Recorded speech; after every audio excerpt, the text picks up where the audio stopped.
La présente session, qui porte essentiellement sur le budget de l'année 2026, se penchera sur un certain nombre de points que je vous proposerai à l'ordre du jour. Mais avant ici de vous faire part des réalisations de l'ESI 2025 par rapport au programme que vous avez bien voulu valider à la 70e session en décembre 2024. L'évolution du trafic au 31 décembre 2025 se présente comme suit. Mouvement d'avions, nous notons 14 166, soit une baisse de 3,76% par rapport à la même période en 2024 qui était de 14 720. Passagers, 981 553 passagers, soit une hausse de 28% par rapport à la même période en 2024 qui était de 766 687 passagers. Le fret, 7 462 016 kg, soit une hausse de 7,25% par rapport à la même période en 2024 qui était de 6 957 370 kg. Ainsi, au 31 octobre 2025, il a été observé les réalisations suivantes. En produit d'exploitation, 92% par rapport à la prévision budgétaire.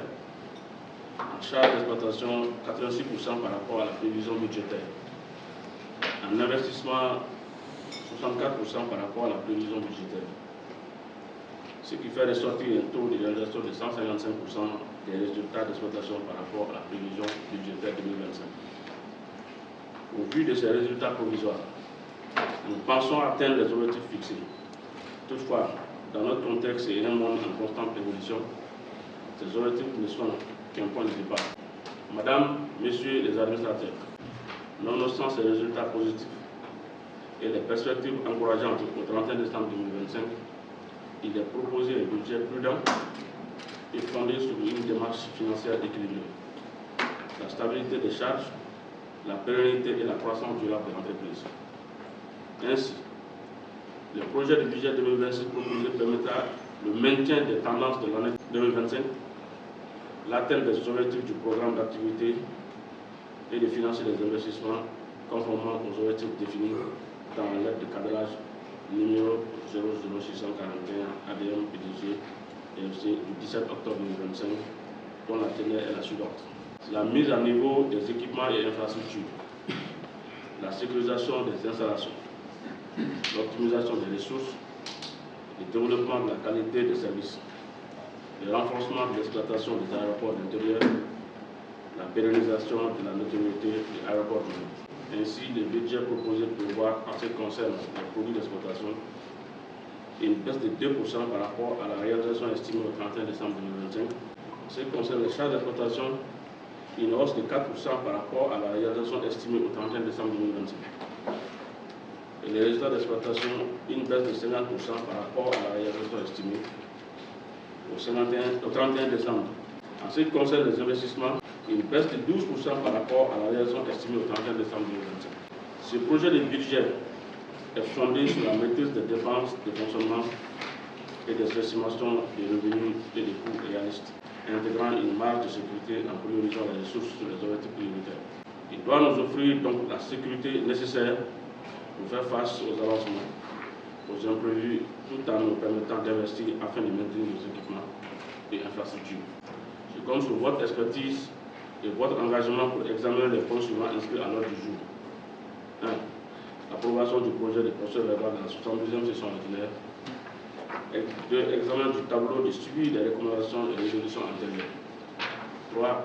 Adoption du rapport d'activité au 31 octobre 2025 des directions et services. 4. Adoption du projet de programme d'activité 2026. 5. Adoption du projet de budget 2026. 6. Examen des notes. 6.1. Note sur le plan de recrutement. Note sur la création d'une cellule de communication. Note sur la réalisation d'un projet sur le site des anciens bureaux de l'aéroport de Mélissis à Amdala et ACI 2000. Note stratégique sur le développement du fret aérien au Mali. Note sur la situation de Matrix. Et enfin, avant de clore mon allocution, permettez-moi de formuler pour l'année 2026 nos vœux les meilleurs pour nous, nos proches et notre entreprise. Puisse Allah subhanahu wa ta'ala nous protège, nous inspire et nous bénisse, ainsi que notre pays, le Mali. Nous sommes aujourd'hui réunis pour la 73e session du Conseil d'administration des aéroports du Mali pour statuer sur le budget 2026, c'est-à-dire de l'année à venir. Donc, et ensuite, nous avons également quelques dossiers stratégiques qui sont très importants pour l'avenir du Mali et en particulier de notre aéroport international président Modibo Keïta. En ce qui concerne le budget, le résultat, on avait discuté lors de la session passée. Donc cette session n'est pas consacrée en tout cas au résultat de l'année dernière, c'était la 72e session. Cette session, c'est uniquement pour le budget 2026. Ce budget 2026, nous avons été très prudents en la matière parce qu'on s'est dit que c'est vrai que l'aviation de façon générale, il y a une croissance qui est en train de s'installer, mais c'est par mesure de prudence. Nous avons essayé de maintenir le statu quo, mais tout en améliorant les infrastructures et la qualité du service fourni. Donc c'est ce que nous allons nous plancher tout à l'heure.